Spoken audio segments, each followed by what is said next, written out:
Many thanks for still staying with us. And if you're just joining us, this is still New Day on Signature TV. Welcome to our newspaper headlines and review segment. First off, Saturday Punch, just above the mast, or beside the mast rather. I'm going through midlife crisis. Desmond Elliott opened up.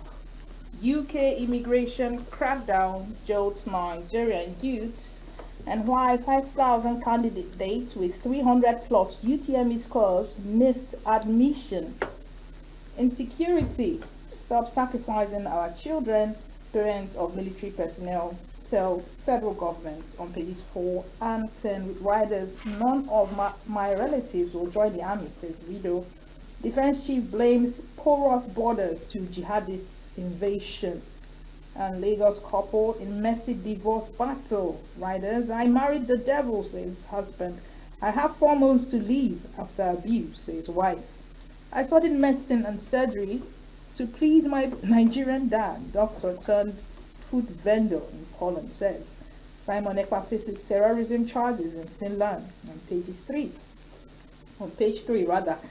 Organ trafficking or masking ritual killing lies behind booming human parts trade. And finally, on Saturday Punch, Rivers woman arrested for cutting off lover's manhood. That is just despicable. All right, moving on Weekend Trust, below the mast, Vincent Maduka, the challenges of Pioneer DG of the NTA on page 10.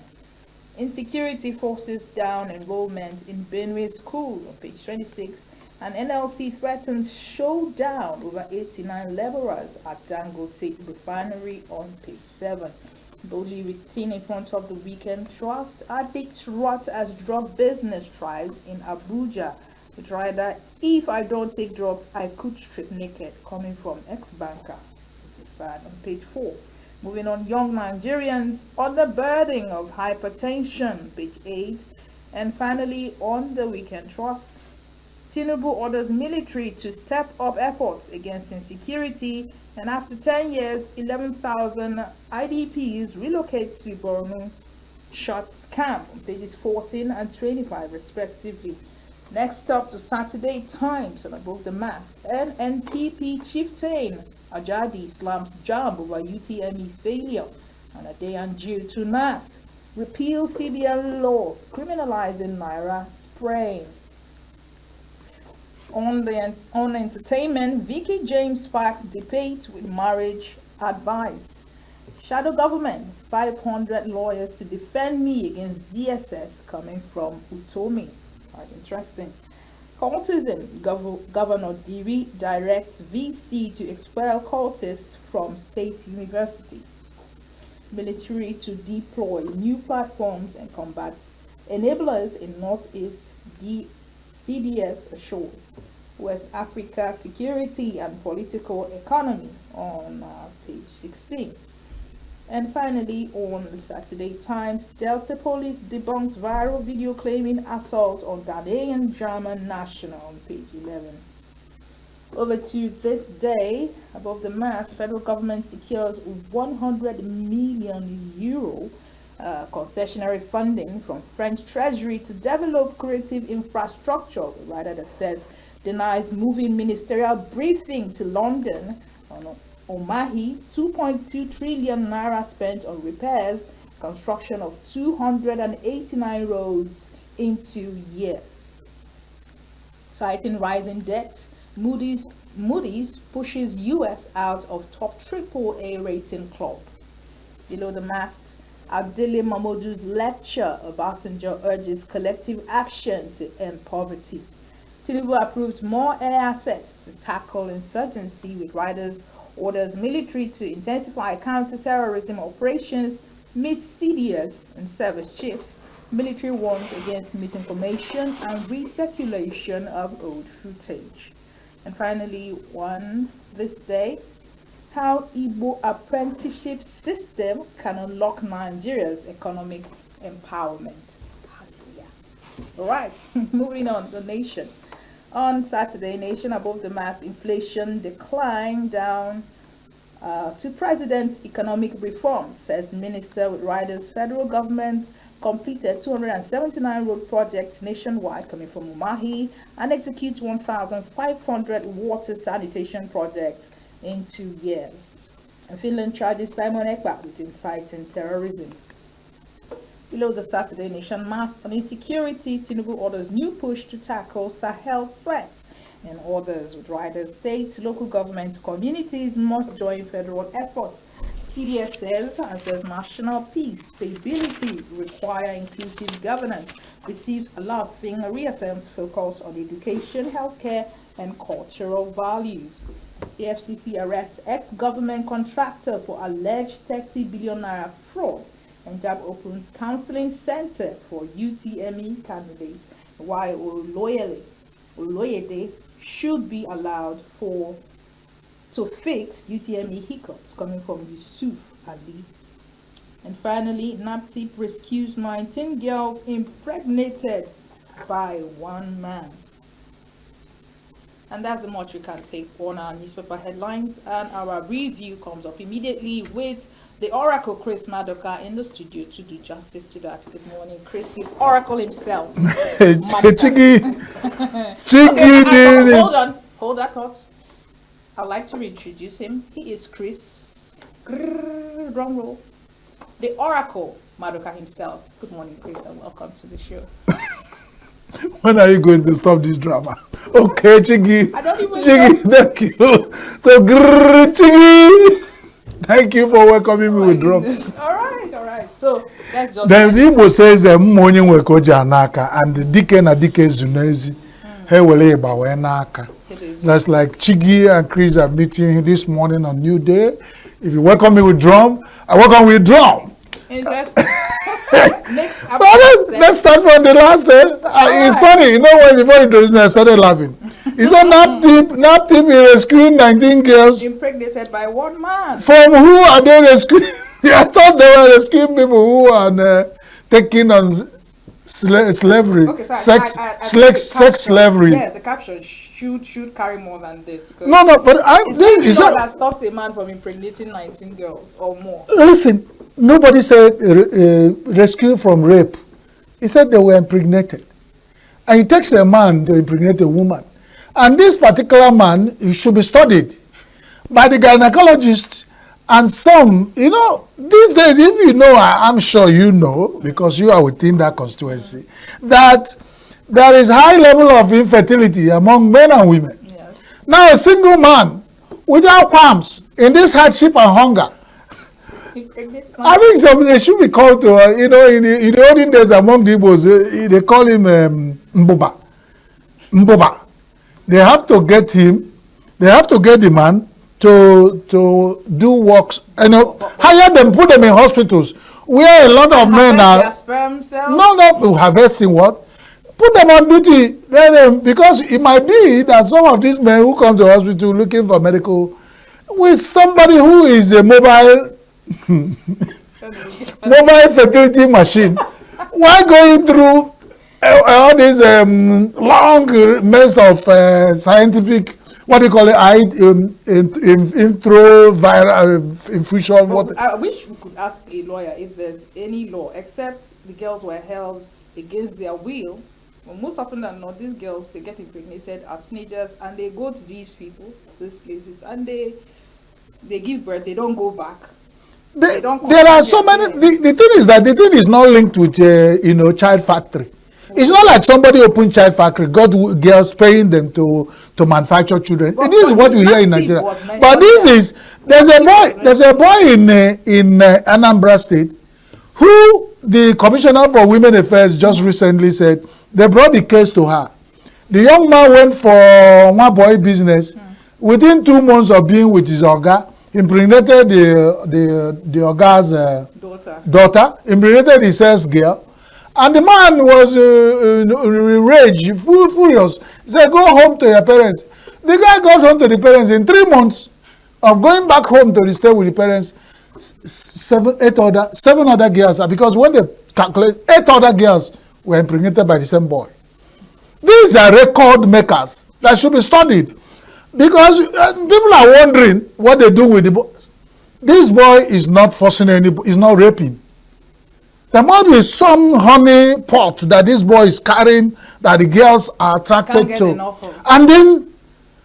And why they should worry? They should pay the boy all this harassment. If it's the same case here, there's no need rescuing. In fact, the man should be paid for doing a job that. I don't. Well, that's by the way, but that will ask you about the Gen Zs. Is it that what they are eating now is putting them on high, what they call it, this sensitivity alert sexually? Libido?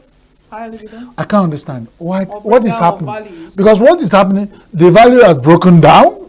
No, it's not that I'm being particularly biased against the generation. Every generation and time they fight with their hand.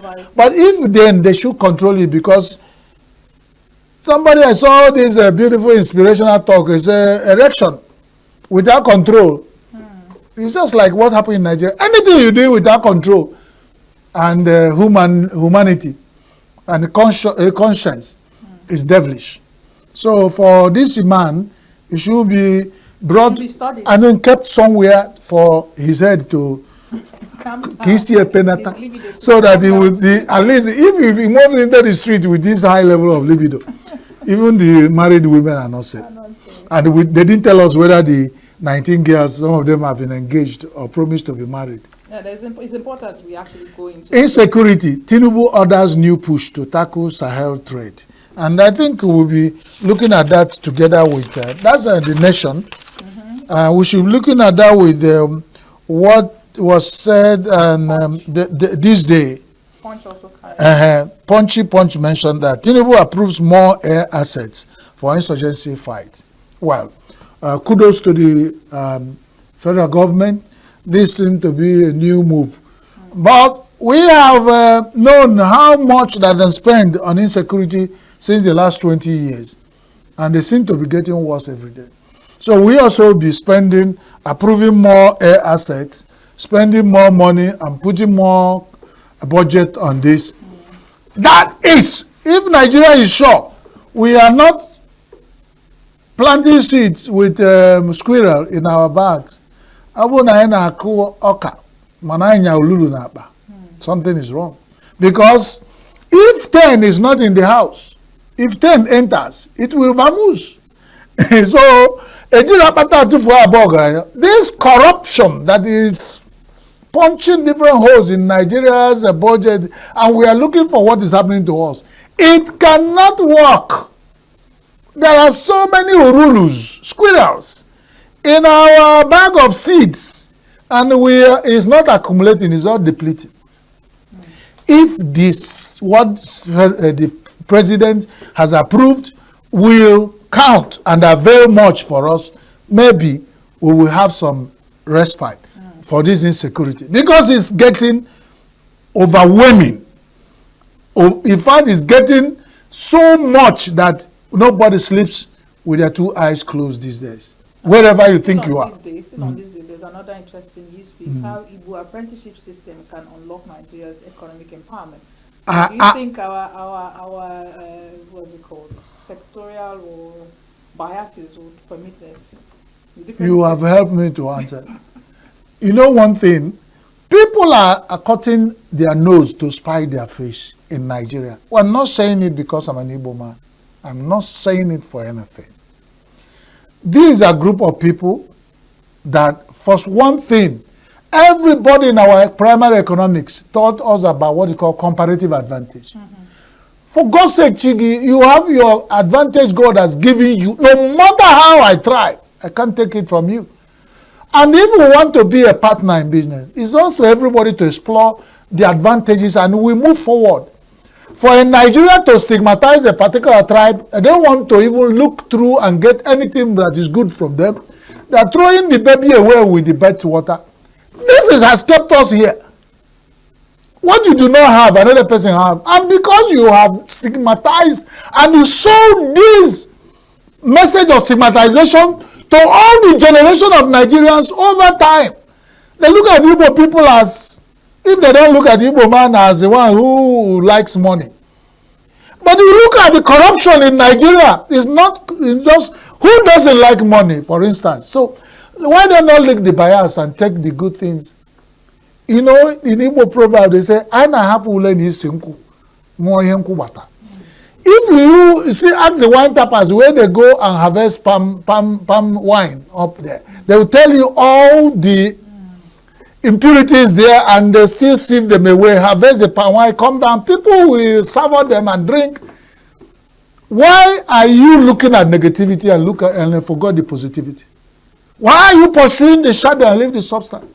This, my boy, system in Igbo land has been studied by Harvard University and adopted it. Most Nigerians, politicians go back to Harvard University to study it as a business model. But because it was originated from Igbo land, a prophet is not honored in his own land. Good luck to Nigerians. They will keep running around the circle. Because I know, if we call ourselves one Nigeria, if I see good thing in my brothers in Yoruba land, I will take. And we will partner, let's share, that will move forward. Because the Igbo say, Igwebike. And you come out, when you put P one place, it will form. But when you scatter in the bush, you will not form. These are proverbs of bone and silence. I'm not saying it for anybody to accept. Nigeria has made that mistake 64, how many years after the Civil War? And they stigmatize a particular group of people. And these people have been on the struggle. And God has been vindicating them. The only thing they would do, if they throw stone in the marketplace, they won't know who. So that's the only thing. But they keep throwing the stones, not even caring because of wickedness and stigmatization. And they hold on and refuse to forgive. And they're preaching one Nigeria. It has not worked. Why not come back and review? That's all we are asking. If I have not said the Igbo man is an angel, just like no tribe in Nigeria is particularly 100%. Everybody will have our biases, will have our weak points. But let's pick up the good points among us, the strong points among us, put it together, and we'll see Nigeria sell high and make the... And when you cannot value what you have, see, go abroad, go everywhere in the world. The Igbo people are still using the idea of studying under somebody to learn the trade and then start yours to move on. What a better way. And we are talking about Nigeria with the youth, the Gen Zs, who are not learning any trade. In Igbo land, you have the master craft. If you you cannot fall to that. If you be a business, you can't buy it any. So the best thing is, you see, you are a good anchor, and I want to be an anchor. The best thing is to submit and understand how you do it, and then start on my way to grow. Because when the small goat bends down, it can suck the breast of the mother. If he stand there, booger, the way I am, hunger will kill him. That's Nigeria for you. But good luck. What do I tell them? The world keeps studying apprenticeship of the Igbo model, business model of Igbo, and they're selling high with it. Nigeria that have it are throwing it away. Good luck to them. You can't tell somebody this is how to eat your own things. It's my neck on the That's by the way. You eat your own thing how you want. Like they dispose how things the way you want it. The goat who is lying on the ground is lying on his skin. Good luck to Nigeria. Let's move on, Jare, my dear sister. Right. Young Nigerians under burden of hypertension. This is an irony. In a country of hardship and hunger, young children don't have trade. They can't even introduce the model of apprenticeship and master craftsmen for people to go and learn. They teach them English and maths. And that's why JAMB will hold them and they will not go to school. Most of them will fail JAMB and stay at home. Why wouldn't they? And hunger and hardship, the parents can't carry the burden. Nigeria governance system and the structure, economic system is going down. People can, why wouldn't young people break down with hypertension? So many burden, and when the burden is too much from up, it equals down that even young children are now suffering of hypertension. And pressure to make it. Because when the parents can't make it now, they abandon the children. The children in effort to make it start thinking in their prime energy, thinking of all vices to survive. And we are still looking for what's happening to us. Why is it Nigeria have now not started strong schools of vocational trade, and the ones that can go get JAMB, because JAMB is overrated and is stopping children from going to school? Let them go to vocational schools. Give them incentives. Let them learn trade. Let me tell you, there's a headline here, the young girl who's a medical doctor. Who studied medical doctor? Yes. I studied medicine. And that's a punchy punch. I studied medicine and surgery to please my Nigerian dad. Yeah. But he went to Poland and went into food vendor. If this young woman does not learn how to cook from the mother or from the auntie or people around her, even maybe from the father, she wouldn't have gone to Poland and start cooking. You know, that default, trade was not learned in university. By default, women learn the skill of cooking by default. And then go back in Nigeria, 90% of eateries in Nigeria are run by women. You take it away from women.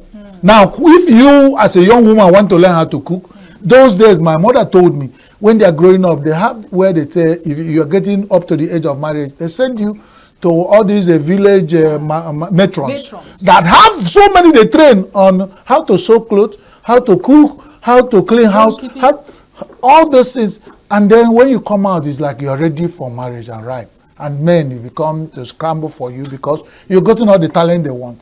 What is happening to us in Gen Z? Like, can you change standard? Some standards that are beautiful, we have jettisoned them. Pursuing shadow, pinging and browsing on nothing. And even what you have, all the Chinese have put all their tradition into browsing. You browse, still the English or the Nigerians with our 400 tribes, with our culture, you know, have not started documenting. Who will document it to us? Chinese. They are here. They are documenting Igbo language.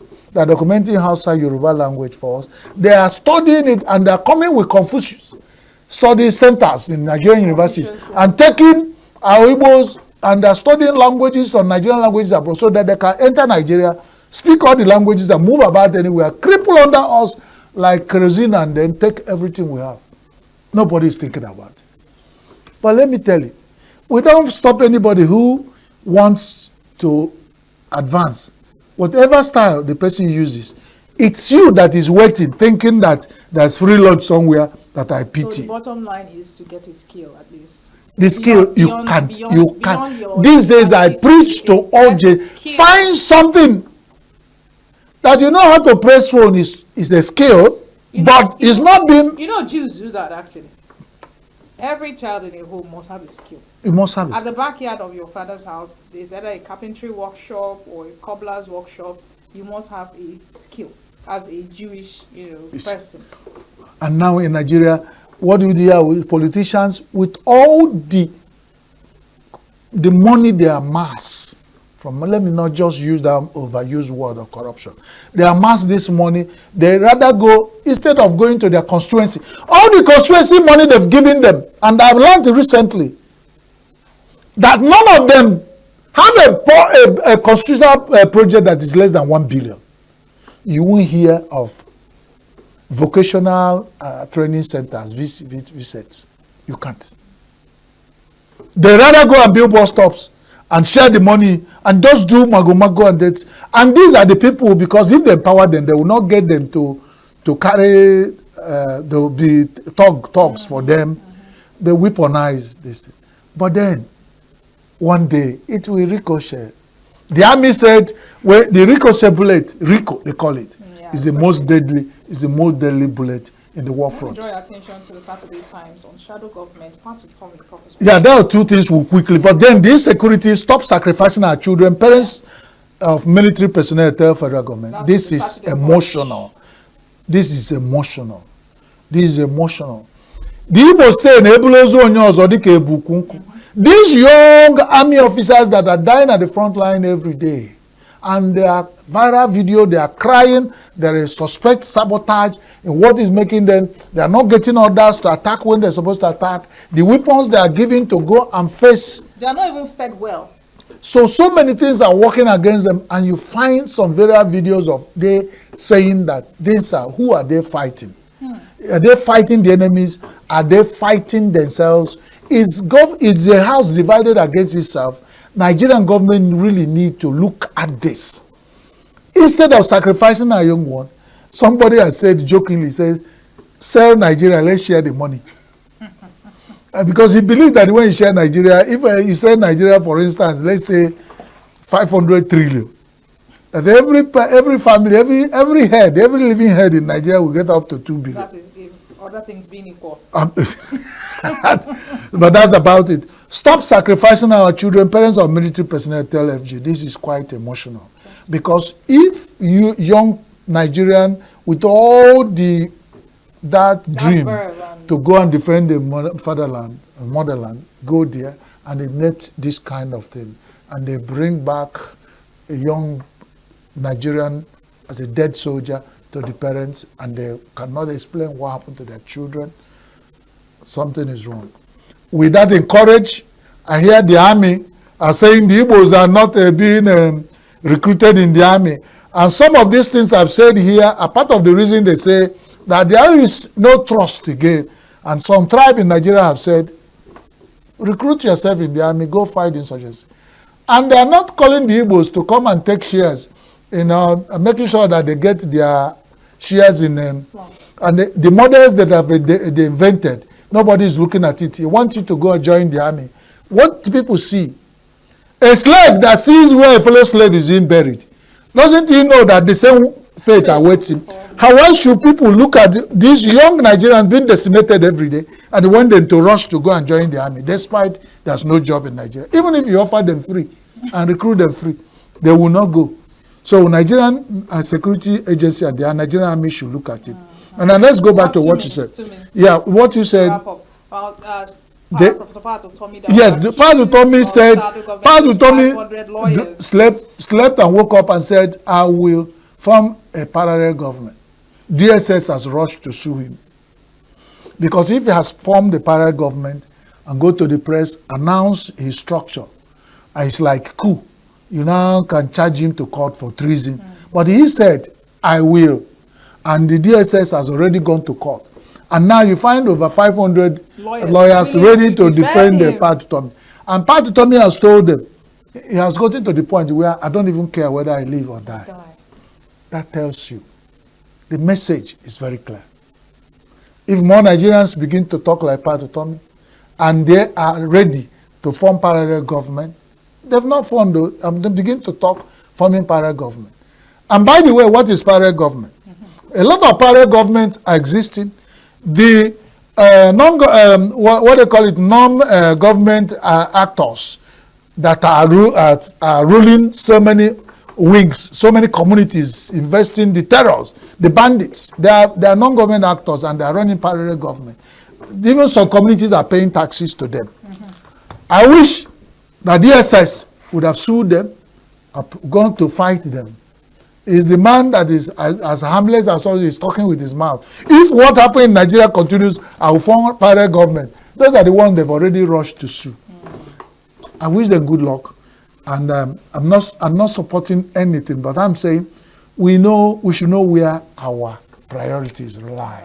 Instead of wasting time and deceiving people, pretending we are doing something when we are running around the circle.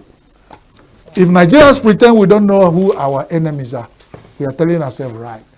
And like the Igbo say, Obodone fufu amuamu, hade fufotu. God bless Nigeria. God bless Nigeria. God bless you, Chris. God bless you too for staying with us. Don't go anywhere. New Day continues right after now. Stay with us.